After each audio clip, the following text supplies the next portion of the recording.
Ladies and gentlemen, welcome to the Denise Gary Show. It's so good to be with all of you again today.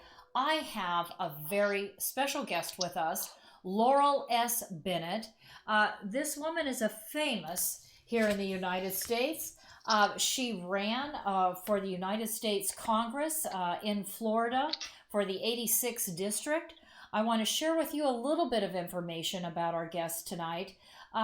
She has been invited to Washington, D.C. She was invited to attend a Heritage Foundation event for an opportunity to honor women in government. She's traveled to several countries: Portugal, Romania, Moldavia, North Korea, South Korea, Italy, France, as well as throughout the United States. She is a common sense conservative. She believes in the United States Constitution. She is against socialism and believes in vetting candidates before they run for office is an absolute must. And before I bring her on, I want to share with you a story that she shared with me that I thought was shocking. She indicated, talking about foreign control of strategic infrastructure, really important topic, big topic. We're going to talk about that. We're going to talk about election fraud, and we're going to talk about how people coming in from the country undermining national security. And you're going to hear us tie this together today. But I want to begin with this particular event that Laurel shared with me before coming on the broadcast today. She talked about how the port, a main port, Port Canaveral in Florida, is now being operated by an individual that embraces the Islamic faith, which is fine in and of itself. We don't want to discriminate against anyone based on their religious choices. But in light of the fact that we have had several terrorist threats here in the United States, and let me make clear, ladies and gentlemen, that as someone who has had top secret clearances, there are so many near attacks that happen in this country on a near daily basis that the American people never hear about, because the FBI and the counterterrorism agencies within our sheriff's department and our police department and the state police departments, they take care of it. So there's so much that you absolutely will never, ever hear about or know about. And Laurel Bennett, welcome to the Denise Gary Show. Talk to us.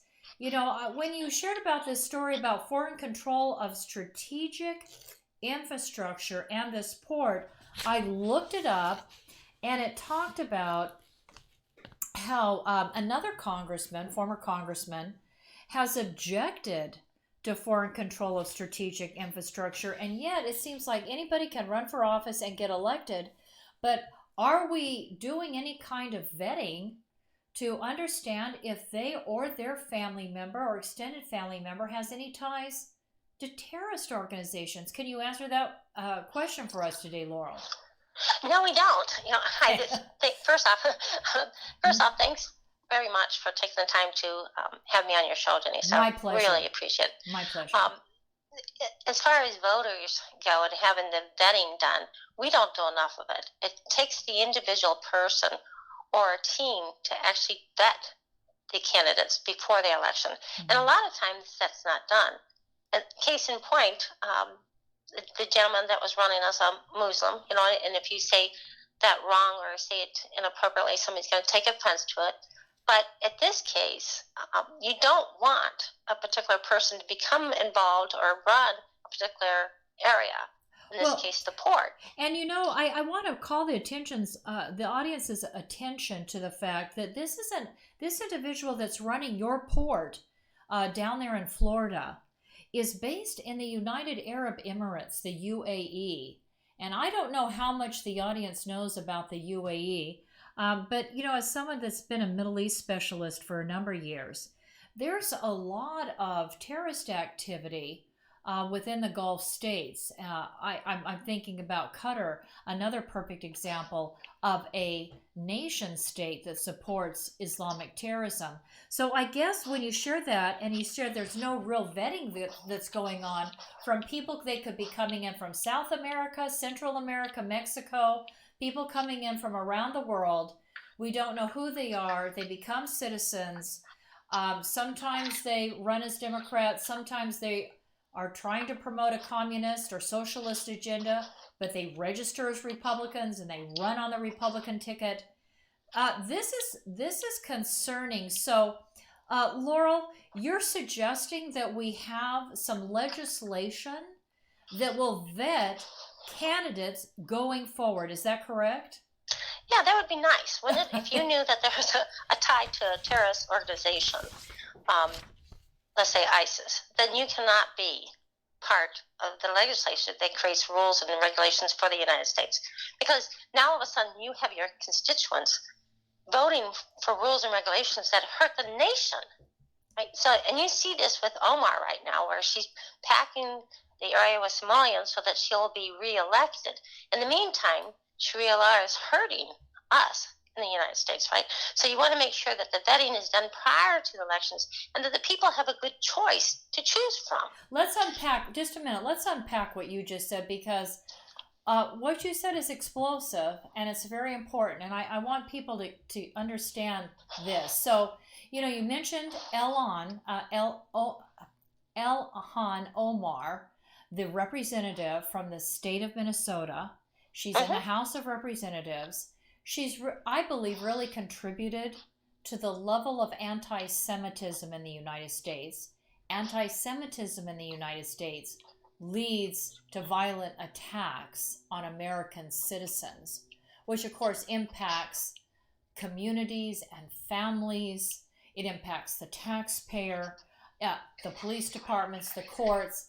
All of that is impacted. And I wasn't aware of the fact that she was growing the Somali community inside her district. And for those of you that don't recall Black Hawk Down, ladies and gentlemen, Black Hawk Down was all about multiple terrorist organizations in Somalia fighting against Americans that were trying to bring humanitarian aid to that country because the population was starving. And Bill Clinton, a Democrat, was president at the time, and he did absolutely nothing to safeguard the lives of those Americans that were in Somalia, and they were murdered, and then they were dragged through the streets after they were literally almost made nude. They ripped their clothes off of them and they tied them up and they dragged them through the streets on the back of motorcycles. I think it's an important issue, Laurel, that people need to understand. Now, we've got this going on. You know, you're talking about vetting candidates. How is that related to the voter fraud? You ran for Congress for the 86th district in Congress, and you know you were sharing with me voter fraud and how people coming in illegally and legally as well that aren't properly vetted, that this affects voter fraud. Can you speak to that, please? Sure. In Palm Beach County, okay, so you get Palm Beach County, I'm talking about, which is the county I lived in, and I ran for District 86 for Florida House. And there was the last race, we had 2,200 actively registered deceased voters, my husband being one of them. We had 413 voters registered twice in Palm Beach County alone. So you had dead people voting? Yes, we did. In Palm Beach, Florida? Yeah. Okay. Here we go. And then we had 225 who voted twice in the same election. And that would be somebody like my son, who was registered in my house and didn't vote, but he's registered actually in Gainesville. So he lived here for a while when he grew up, and then he moved to Gainesville to go to college. So you've got this double voting possibility. Most of it was done from Rhode Island, of all places, but you have 225 who voted twice, and over 100 voters who voted after being deceased. So you have 2,200 actively registered deceased, and then you had over 100 voters who voted after being deceased, which is impossible. And then you had 68 illegal aliens registered to vote, right? And those are just the first numbers that came out. And then what was based in the courts, well, this has gone to the courts, and we've lost both our SOEs, our supervisor elections, for Broward and Palm Beach County due to election fraud. Yeah, there was fraud. election. I remember hearing about that in the news, that you lost. Yep. Yes, okay. So both of them were replaced because they found the forms of voter fraud that were apparent, and the potential voter fraud was double voting, dead voters, felon voters, I'm voter sorry, what? suppression. You said dead voter? Felon. Felon vote. Felon voters, right? Criminals voting. Oh, yeah. Okay. How'd that happen, right?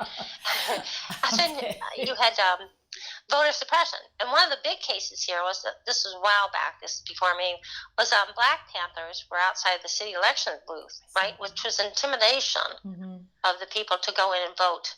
Democrat, or not vote, right. Well, they wanted them to vote for Democrat candidates. Yeah, they were definitely one in some way, right? Yeah. And of course, on that one, the DOJ and the FBI were brought in on this one, on that one. Yeah. And then you had registration fraud, voter impersonation, which is what one of the ladies that is running for CD20 was actually done before. She's actually impersonated an elderly person or stole their social security numbers. Then we've got vote buy-in, and then we fraud by election officials, which was vote buy-in. Vote buy-in. And that is exactly. That's where the possibility that where several of these were occurred. What they evidence was fraud by the election officials, and the definition of that was there was a possibility of several occurred, and what they did was fraud by election officials was in manipulation of ballots by officials administering the election. So in the case of Brenda Snipes, who is Broward, they've caught her actually improperly filling out mixed ballots that were disqualified in the hundreds of eligible ballots. So she would fill them in and then put them in, stuff them in eligible ballots, and then count them. So she was caught. She was caught doing that, actually. Okay, that's why she was fired. Yes, she was fired and she was replaced, and then of course she tried to come back, and that. But what happens is if you're fired, you lose your pension, right? Right. So it's quickly assumed that if you're going to lose your pension, the best thing to do is step down, so you're not fired. And that's probably what happened in both of those cases. Okay. Although Brenda was trying to fight it, but it was so obvious and caught on camera and things like that she had done. So we've got to get a handle on this election fraud, because it doesn't just impact people as far as state house runs or Senate runs or governor or presidential runs. It's actually everything that's on there as well, like the port authorities. It's the amendments that are coming in. The school boards are elected in as well. And the juries. How about the judges that are running for election, right? So now what happens is if you have a corruption area, particularly, let's say you have the port, and I'll reference a case that just happened over in California, of all places. But if you have somebody running the port and they're tied to CAR or ISIS, and they're allowing people come in with guns, drugs, the cartels are coming in through the ports, then there's no way of stopping them, right? So you want to make sure that the people that you vet in the most important areas are vetted and cleared of any terrorist activities. Well, that's and what you're saying is so important. So who we're electing is extremely important to national security. Yes, yes, it is. Because these people can control our infrastructure, our schools, our educational process, all things related not just to national security, but I'm thinking about the education of our children and the secularization. And actually, here in California, and you mentioned this when we spoke earlier, we're at the point here in California, which is completely run by Democrats, that you've got to be very careful as an educator. And I've taught at the university level and the community college level.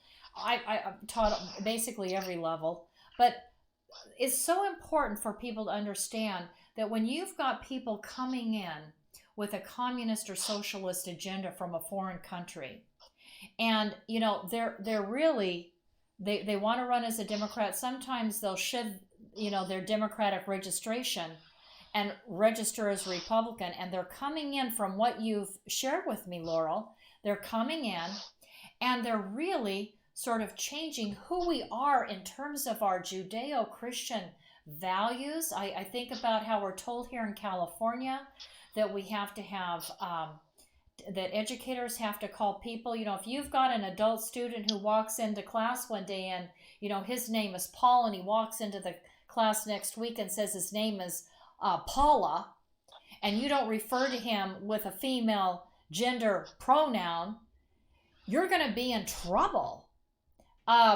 There's all kinds of transgender issues and things related to that are impacting how foster care parents, how teachers, how anybody, I understand in Florida and California and probably numerous other states, are able to even talk to a student. Is that right, Laurel? Is that what you're finding out?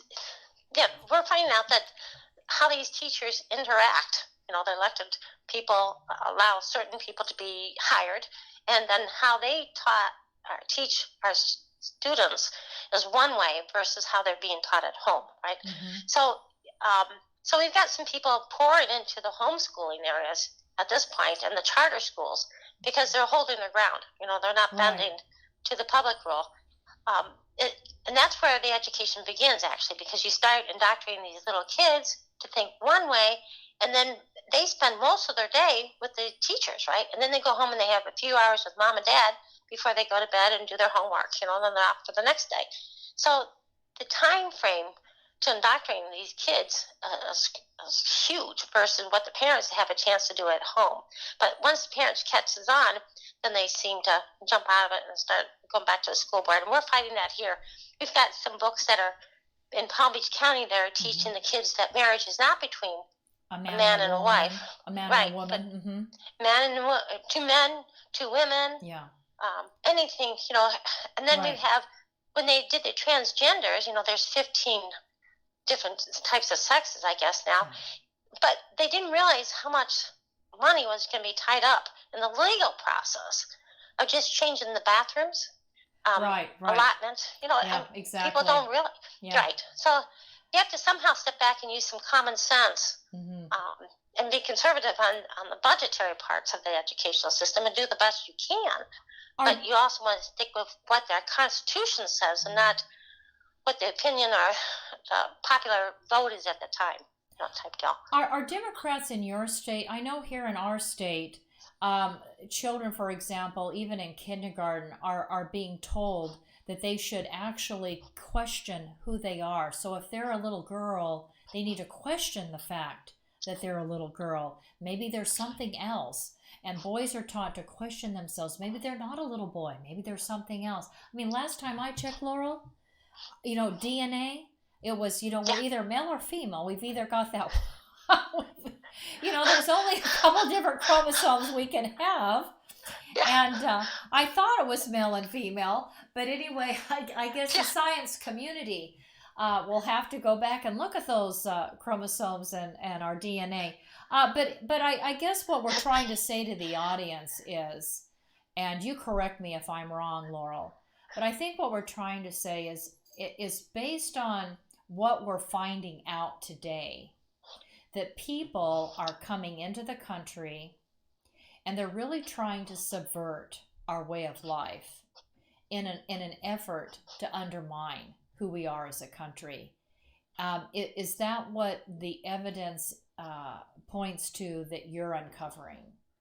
Yes, absolutely. We've got all different kinds, I should say, of cultures that are influencing it, which is great for America. That's what it's based on. Mm-hmm. But we were based on the foundation.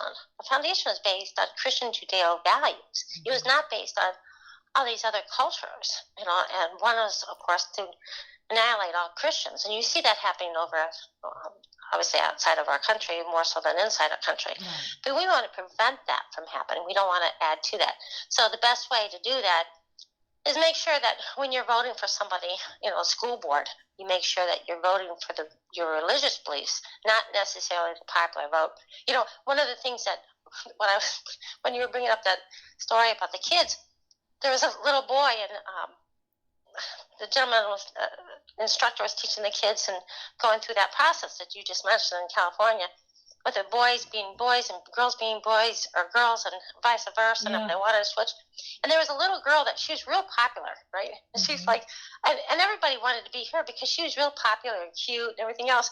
So even this little boy raised his hand and he said, I want to be Amy too, you know. Kids don't know what they're saying, right?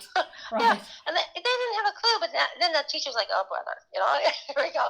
But there you go. So nobody thinks these things through, you know, as far as what's being taught in the educational system and who's going to fight it back, and then the repercussions. And in this case, people are jumping to homeschooling versus allowing them to go to public schools and charter schools. You know, that's preferred too because of the better education that they are getting outside of the public schools here in Florida. Yes. So you've got to get the right people at the right place. Right. To represent you. I'm with you, Laurel. I think it would be wonderful to thoroughly have candidates vetted so we know who they are, and I think understand better what they represent, the values that they represent. Laurel Bennett, thank you so much for coming on the broadcast. I want to give you the last word. What would you want to leave the audience with today as we close out this segment? Well, Palm Beach, County, has been known for can't vote, can't count, you know, for the hanging chance, train terrorists, dart anthrax, you know, then we did the can't count again here this last election fraud. One of the things I'd like to leave them is just remember that when you vote, your ballot is counted. Your whole ballot is counted. So if there's amendments, if there's judges being selected, if there's governors, Senate, representatives, they're all being counted. And when the voting fraud happens and there's a recount, everything on that ballot should be counted, not just, let's say, for the governor or not just for a House rep. Everything should be recounted because if there's voter fraud, let's say on the amendments for a school tax, right? A school tax or state tax being implemented, that goes across all the constituents of that area. And it's very important to count all of that, not just a few points here and there. Are you telling the audience? So you're telling the audience that when there's a recount, that there are people that are not recounting, are actually not going through the entire ballot and recounting every vote for every person or, as you say, amendment to the ballot. Correct. You're 100% correct. When Palm Beach just had this done in 2018, we only counted the governor, our Senator Rick Scott, Mike Caruso, who's a state rep, and I think that was it. We didn't count for the amendments, the judges, myself was not included. Well, how do they know who really won the election? How do they know that you didn't win the election, Laurel? Correct. That's exactly right. So there you go. So you put the right people in place, and you make sure that all bases are covered. And you do that by making sure you get the right people in place. So in order to do that, you have to vet them. We've got people that are running that are Republicans that are very corrupt. And so that has to come out. And it will come out, don't get me wrong. But it comes out from the constituents or the opposing party or somebody that's running against them.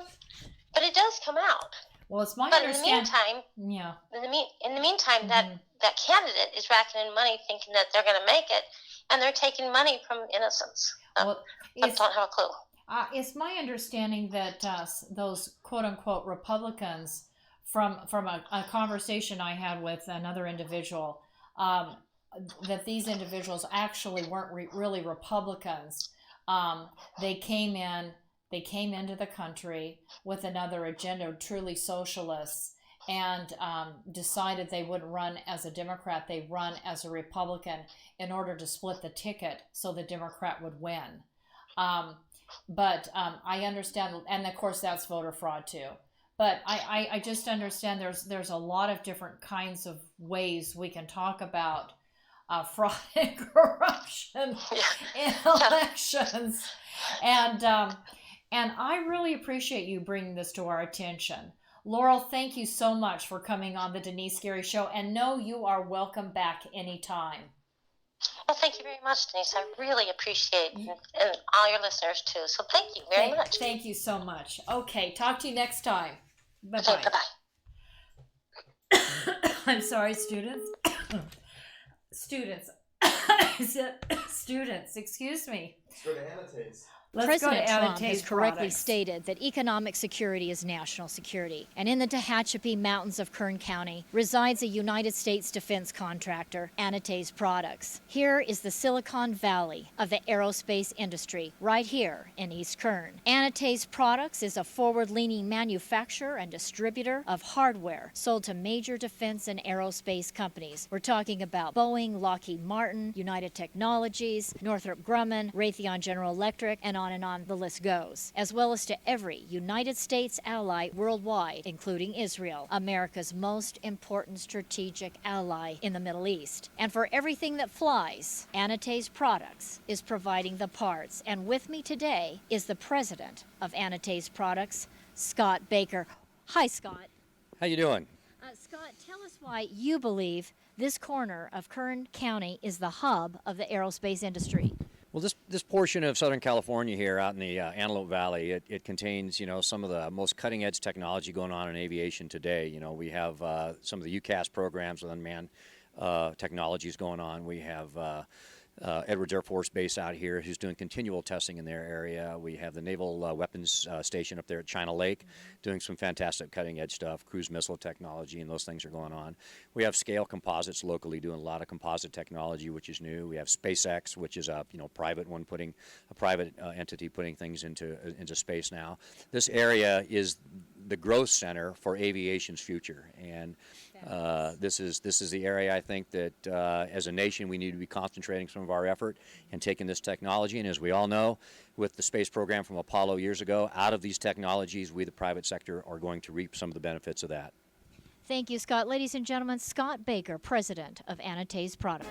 Annotate's Products, located in the beautiful mountains of Tehachapi, California, in eastern Kern County, is home to some of the most innovative and specialized technologies in the world, including those at the U.S. Naval Air Warfare Center, Weapons Division at China Lake, Edwards Air Force Base, as well as Stratolaunch, launching satellites capable of delivering multiple orbits in a single flight to space. And it is Annotate's Products that has provided the manufactured devices. And the president, Scott Baker of Annotate's Products, Marine Corps veteran, reactivated on 9/11 to monitor threats to the homeland, is carrying on a tradition of providing for the security of the United States by manufacturing every kind of fastener on anything that flies, as well as providing a full testing destructive laboratory. Contact Annotate's Products,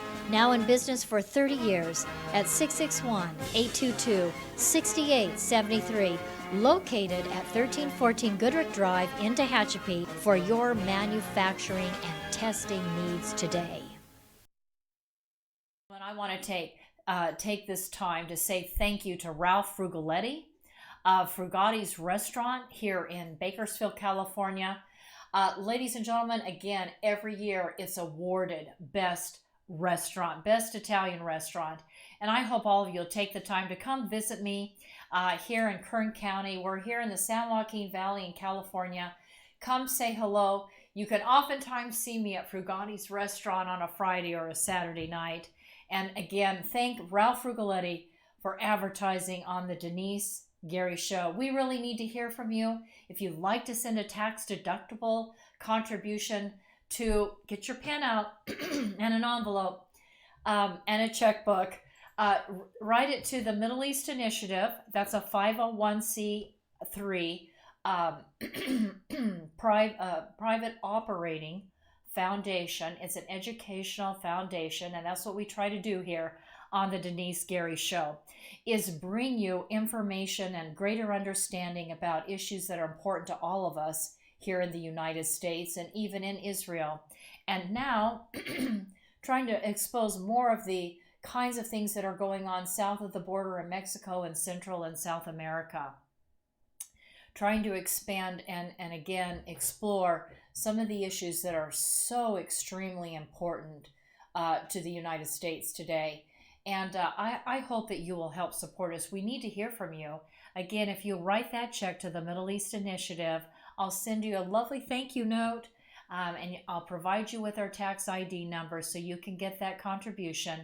Again, if you make it out to the Middle East Initiative, send it to Post Office Box 82162, Bakersfield, California 93380. Thank you for listening to the Denise Gary Show. This is Denice, signing off.